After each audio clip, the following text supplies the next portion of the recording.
Hi friends, welcome to Sunitha Kitchen. ఈరోజు మన ఛానల్లో ఇన్స్టెంట్గా ఒక 20 మినిట్స్లో తయారు చేసుకొని తినే స్వీట్ రెసిపీ గురించి తెలుసుకుందాము. అదేంటంటే పీనట్ బర్ఫీ అండి. రెండు ఇంగ్రీడియంట్స్తో చాలా సులువుగా ప్రిపేర్ చేసుకోవచ్చు. ఈ స్వీట్ వచ్చేసి సూపర్ సాఫ్ట్గా చాలా టేస్టీగా ఉంటుంది. నోట్లో వేసుకుంటే చాలండి ఇట్టే కరిగిపోతుంది. ఇప్పుడు ఈ స్వీట్ తయారీ విధానాన్ని సింపుల్గా చూసేద్దాము.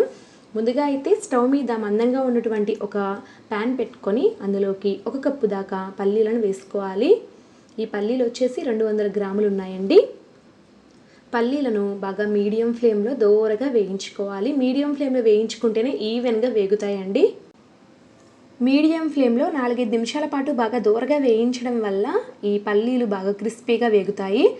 ఇలా వేగిన వెంటనే మనం వీటిని పక్కకు తీసి పెట్టుకొని కాస్త చల్లారిన తర్వాత పొట్టు తీసి పెట్టుకోవాలండి. ఈ పొట్టు తీసి పెట్టుకున్నటువంటి పల్లీలను ఒక మిక్సీ జార్లోకి వేసుకొని మెత్తగా గ్రైండ్ చేసుకోండి. మరి మెత్తని పౌడర్లా కాకుండా కాస్త బరకగా గ్రైండ్ చేసుకున్నా పర్వాలేదన్నమాట ఈ బర్ఫీ కోసం. సో నేను ఇక్కడ కాస్త వరకుగా గ్రైండ్ చేశాను. ఇప్పుడైతే ఈ మిశ్రమాన్ని పక్కన పెట్టుకుందాము. ఇప్పుడు స్టవ్ మీద అదే ప్యాన్ని పెట్టుకొని అందులోకి ఏ కప్పుతో అయితే మనం పల్లీలు తీసుకున్నామో అదే కప్పుతో తురిమిన బెల్లం తీసుకోవాలి. ఈ బెల్లంలోకి ఏ కప్పుతో అయితే మనం బెల్లం తీసుకున్నామో ఒక పావు కప్పు దాకా నీళ్లు పోసుకోండి, లేదా 3 టేబుల్ స్పూన్లు అయితే సరిపోతుంది. 3-4 నిమిషాల కల్లా ఈ బెల్లం అంతా కూడా పూర్తిగా కరిగిపోతుంది. ఇప్పుడైతే మనం ఈ బెల్లం నీళ్ళని వడగట్టుకోవాలండి ఖచ్చితంగా. లేకపోతే అడుగున ఏవైనా ఇసుక రేణువులు ఉంటే మనకి టేస్ట్ అనేది బాగుండదు తినేటప్పుడు. సో ఈ బెల్లం పాకాన్ని పక్కన వడగట్టుకొని ఈ ప్యాన్ని శుభ్రంగా కడిగి పెట్టుకోండి, లేకపోతే ప్యాన్లో కూడా ఇసుక అనేది ఉండిపోతుంది. ఇప్పుడు ఈ వడకట్టిన బెల్లం నీళ్ళని మరలా ప్యాన్లోకి వేసి బాగా కుక్ చేసుకోండి. చాలా త్వరగా వస్తుందండి పాకం అనేది. ఒక 3-4 నిమిషాల కల్లా చాలా తక్కువ మిశ్రమం తీసుకున్నాం కాబట్టి.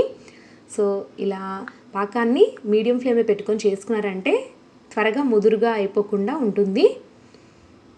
ఒక 4 నిమిషాల తర్వాత చెక్ చేద్దాము పాకాన్ని. ఇలా వేళ్ళతో మనం చెక్ చేసినట్లయితే 2 వేళ్ళ మధ్య కూడా తీగ అనేది బాగా ఫామ్ అయితే సరిపోతుందన్నమాట.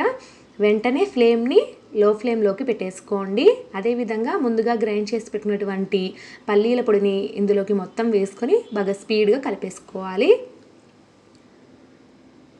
ఇలా బాగా కలుపుకుంటూ ఒక 2-3 నిమిషాల పాటు కుక్ చేసుకుంటే సరిపోతుందన్నమాట. అంతకంటే ఎక్కువ టైం పట్టదు. ఇలా 2-3 నిమిషాల తర్వాత చూస్తే కడాయికి అతుక్కోకుండా ఈజీగా వస్తున్నట్లయితే ఈ కన్సిస్టెన్సీ మనకి సరిపోయినట్లే.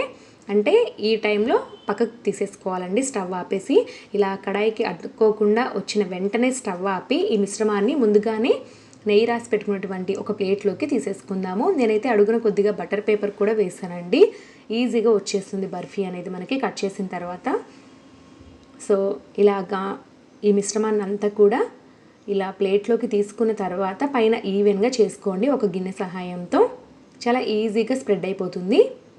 ఈవెన్గా స్ప్రెడ్ చేసుకున్న తర్వాత మీకు ఇష్టమైతే పైనుండి సన్నగా చాప్ చేసి పెట్టుకున్నటువంటి బాదం పిస్తా పలుకులతో గార్నిష్ చేసుకోండి. ఇదంతా పూర్తిగా ఆప్షనల్ అండి. మీకు ఇష్టమైతేనే వేసుకోవచ్చు, లేదా మామూలుగా ప్లెయిన్గా అయినా కూడా కట్ చేసుకోవచ్చు. ఇలా కాస్త వేడిగా ఉండగానే ఈ బర్ఫీని కట్ చేసుకున్నట్లయితే ముక్కలు ఈజీగా వచ్చేస్తాయి. లేకపోతే కాస్త గట్టిగా అయిందంటే ముక్కలుగా కట్ చేయడం కష్టం అవుతుందండి. చూస్తున్నారా ఎంత బ్యూటిఫుల్గా ఉందో. కానీ ఈ స్వీట్ అనేది నోట్లో వేసుకుంటే చాలు ఇట్టే కరిగిపోతుంది. చాలా చాలా ఈజీ అండి. చిన్నపిల్లలు కూడా తయారు చేయవచ్చు అనమాట. అంత ఈజీ మెథడ్. ఒక 20 మినిట్స్ తర్వాత చూస్తే బర్ఫీ అనేది పూర్తిగా చల్లారిపోయి ఉంటుంది. వెంటనే దీనిని మనము డిమోల్డ్ చేసేసుకుందాము. ఇలాగా ఇంకొక ప్లేట్లోకి తీసేసుకొని బటర్ పేపర్ని రిమూవ్ చేసినట్లయితే ఈజీగా బర్ఫీ అనేది ముక్కలుగా వచ్చేస్తుంది. చూడండి ఎంత ఈజీగా వచ్చేస్తుందో. సో చాలా చాలా సింపుల్ అండి. చాలా తక్కువ టైంలో ఒక 15-20 మినిట్స్లో మనం ఈ బర్ఫీని తయారు చేసుకొని తినచ్చు. చాలా చాలా బాగుంటుంది. ఎవరైనా ఇంటికి గెస్ట్లు వచ్చినప్పుడు కూడా ఇలా సింపుల్గా బర్ఫీ చేసుకోండి. ఎక్కువ శ్రమ పడకుండా చాలా చాలా బాగుంటుంది. ఖచ్చితంగా మిమ్మల్ని మెచ్చుకొని తీరుతారు, అంత బాగుంటుందండి. ఇక చూస్తున్నారా చాలా సాఫ్ట్గా వచ్చింది. ఈ విధంగా మనం బర్ఫీని తయారు చేసుకొని 8 కంటైనర్లో పెట్టుకొని నిల్వ చేసుకున్నట్లయితే 20-30 డేస్ వరకు నిల్వ ఉంటాయండి. ఏమీ పాడవన్నమాట. సో తప్పకుండా ట్రై చేయండి ఫ్రెండ్స్. ఈ రెసిపీ కనుక మీకు నచ్చినట్లయితే ఈ వీడియోని లైక్ చేయండి. Thank you for watching.